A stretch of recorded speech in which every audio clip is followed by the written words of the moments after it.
Ladies and gentlemen of YouTube, how are you all doing? Welcome back to the channel. Today we've got another lightsaber comparison video. I have done a bunch of these videos on the channel, man, mainly like, you know, companies against each other or the $50 versus $500 lightsaber. If you want to see any of my lightsaber stuff, ladies and gentlemen, I'll leave my playlist in the comment section right at the top so you can check them out. But one question I still get asked, and we're talking weekly, yo, what is the difference between a very basic lightsaber versus like an extremely realistic saber? And that is what today's video is going to be about, ladies and gentlemen. I'm going to be comparing an Ultra Saber's Flamberge against a Vader's Vault Ren Crossguard. First of all, I am definitely not comparing Ultra Sabers and Vader's Vault as companies. I'm not comparing like any company related stuff at all, because if I'm being honest, it'd be the equivalent of Darth Vader fighting C-3PO to the death. Also, if you're already collecting lightsabers or you're in the community, all that stuff, you probably already know, man, but I still get a bunch of new people messaging me, mainly on Instagram. By the way, if you want to hit me up, just DM me. I try and like read them at least weekly. But I do get a bunch of new people coming into the hobby, and it's always awesome to help you guys out. So this is the Flamberge from Ultra Sabers, and this is the Ren Crossguard from Vader's Vault. Now, you guys know I love Kylo Ren, and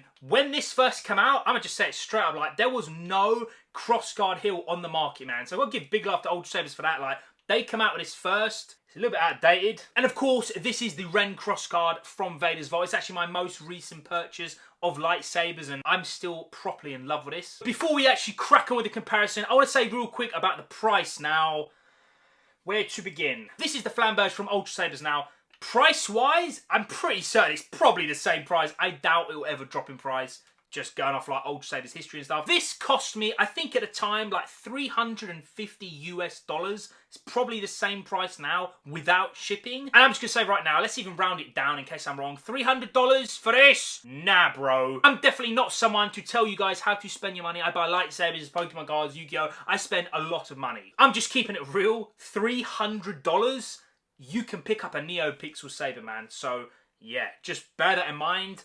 We're not doing prices today. I'm just going over like an extremely basic design and hilt against a super realistic one, so just keep that in mind. Also, because I know someone's going to ask, this cost me over $1,100, so yeah. For me, the three things that make up a realistic lightsaber, first of all, is how it looks. Secondly, is the sound. Does it have smooth swing and all that good stuff? Is it responsive? And the third thing is obviously like the brightness, the blade profiles, all that stuff. All right, so starting with the design. This is the Flamberge, aka the basic lightsaber. And you can see it is basic as hell. It's pretty much a big tube with two little tubes at the top. There's literally like nothing to this, man. It is just properly basic. There's a few like grooves and stuff, but nah. When I think of like a basic lightsaber, this is what comes to mind. Like, there's nothing to this. I know it's trying to be Kylo Ren, but it's very basic. It's also extremely massive, man. Don't get twisted. Back in the day when this came out, I was loving it, yo, until I saw like what Kylo Ren's saber actually looked like apart from the trailer.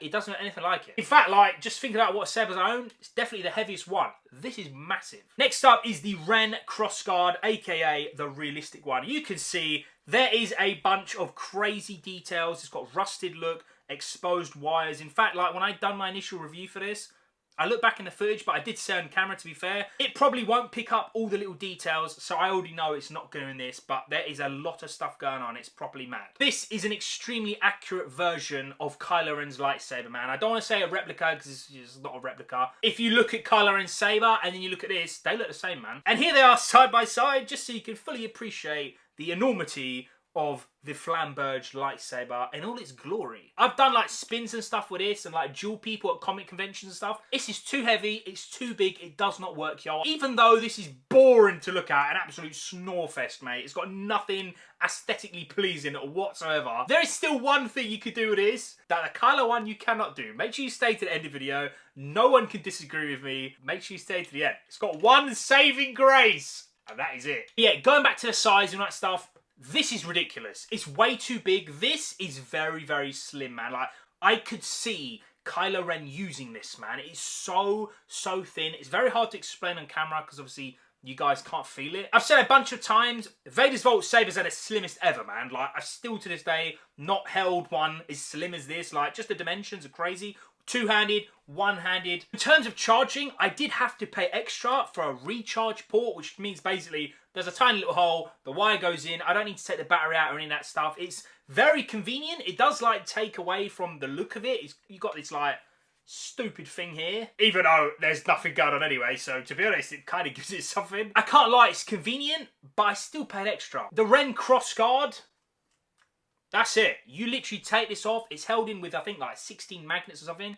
Got this little piece here. You pull it out, you can charge your battery, or you can just put a new battery in. This is insanely fast. If you're going to a Comic Con or a photo shoot, it's crazy, that's it. We've talked about the outside of the hilt and all that good stuff. Let's talk about the sound. Again, I'm going to start off with the basic saber. To be fair, I kind of wanted to call this like the dinosaur saber. This is so out of date. I'm not bashing anyone. I'm just keeping it real. This is running the Obsidian V4, which is their latest, I guess, from Ultra Sabers. It's been a long time. They need to update it. This came with about 6 sound fonts, and I did actually put a Kylo Ren one on here, which I'm going to showcase in a minute. However, there is no smooth swing. There's no flash on clash. There's only like red LEDs. It's very, very basic. You can put more sound fonts on here, but there ain't a lot, man. Like, it's very, very basic. It's not like what I'm about to show you. There's so many you can choose from. It's just basic, man. However, on the other hand, with the super realistic saber, this came with about 16 or so sound fonts pre-installed. Of the 16, I think about 10 of them had smooth swing, you got flash and clash, you got all that good stuff. However, you can put so many sound fonts on here. Not only can you take out the battery and get to the SD card and you just plug it into your computer, this has got Bluetooth, so you don't even need to do anything. You just, literally, if you've got a laptop, you don't need to touch this, you can put stuff on it. It's kind of crazy. Seriously, the soundboard is so important when you're buying a lightsaber, man. If you want it realistic, you want smooth swing, you want all that good stuff, you need a soundboard that can handle all that stuff. The Obsidian V4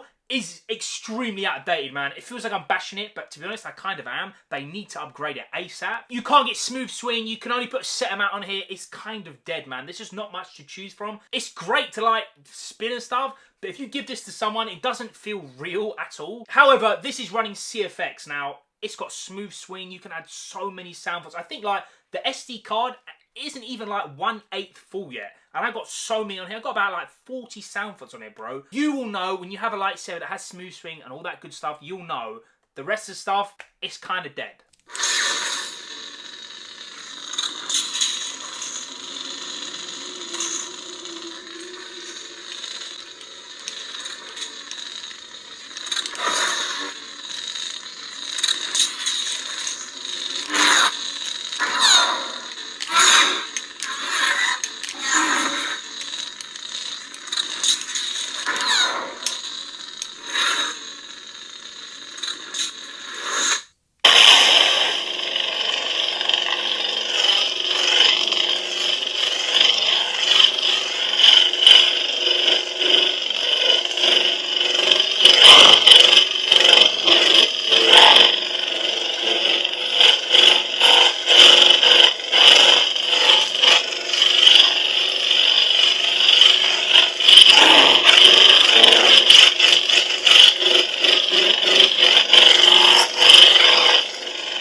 The third and final thing that I'm going to be talking about is obviously the blade brightness, the profiles, the colours, all that good stuff. This comes in red. And that is it, yo. You can buy more, but I'm just thinking like, $300, bro. No, no, no. It's already too much money, man. If you buy the diamond and all this crazy stuff that Ultra Sabers have, you're going into like $500. Get in a bin, mate. Do not spend that much money, man. You will cry, bro. Go to Saber Trio, $500, you'll be laughing. This has red, no flash and clash, no blade profiles, and that is it. And of course, this is running CFX, so I have every colour under the rainbow. I've got blade profiles, so I've got unstable, you know, Sauron's eye, flame saber, literally pretty much anything. I don't know how well it's going to show up on camera. Red seems to like blur out quite a lot, but I swear down, yo, the realistic one is so much brighter than this. It is unreal. Again, I don't know how it's going to look until I edit the video, but this has got an LED inside the hilt, and of course, this is NeoPixel, so let's find out what's brighter.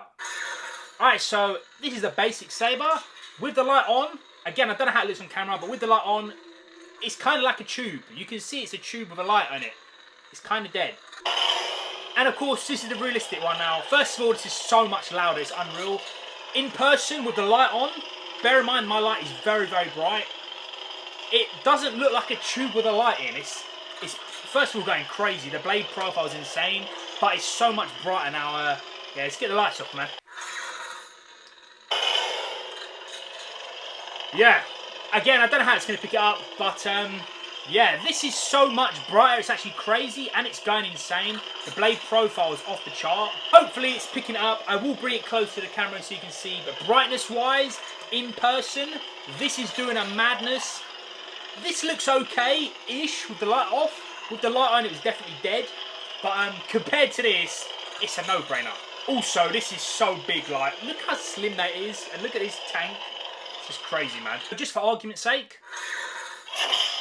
we've got a different colour. This is purple, and now, because this is a different colour to this, now the brightness is even more, like, easy to notice. This is stupidly brighter than this. It's actually ridiculous. The closer this comes to this, the more it just looks like a hollow tube with a light. It's basically a flashlight. And one last one for comparison's sake. This should have been blue, but yeah, it's very, very easy. Let's get this off. By the way, again, this is just red.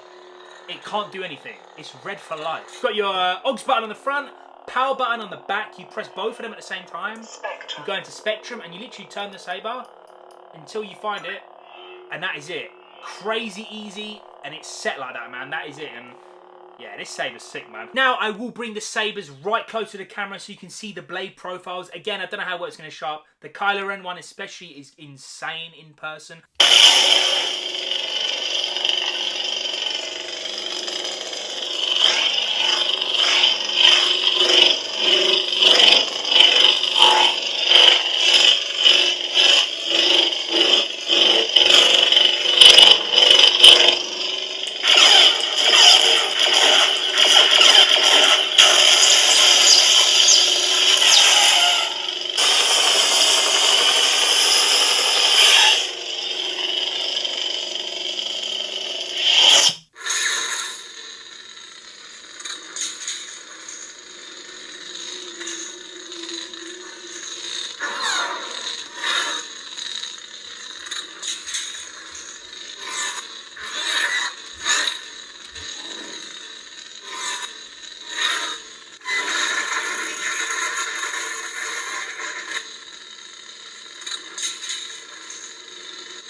And that, ladies and gentlemen, is pretty much it. Again, for me, the three most important things that determine like a realistic saber, in my opinion anyway. First of all is, of course, how it looks, man. You want good details. You want it to be slim. Secondly is the sound. You definitely want smooth swing, man. It is the most or at least one of the most important things that determines a realistic saber. And the third thing, of course, for me, I love NeoPixel, man. You got your blade profiles, you got your staggered ignition, you got all that good stuff. Again, like the sound, it's so important to me, man, especially in person. It makes a huge difference. All right, so I did say this absolute colossal flashlight of pure metal, mate, can do one thing the realistic one cannot do, and it does it 100% better than the other one. And it's been able to just duel and go crazy, man. I have dueled like a madman with this. I'm not joking. Especially at comic conventions and stuff, I went ham with people on this, man. Just, I don't care, yo. It's so big, such a tank. Like, these blades break. They're like so cheap, especially if you go on like AliExpress or whatever. However, with the realistic saber, it is 100% not recommended you duel with it, man. Other saber companies with their NeoPixel blades, they do advertise like duel ready. For me, nah, bro. I ain't spending over $100 just on a blade when it breaks.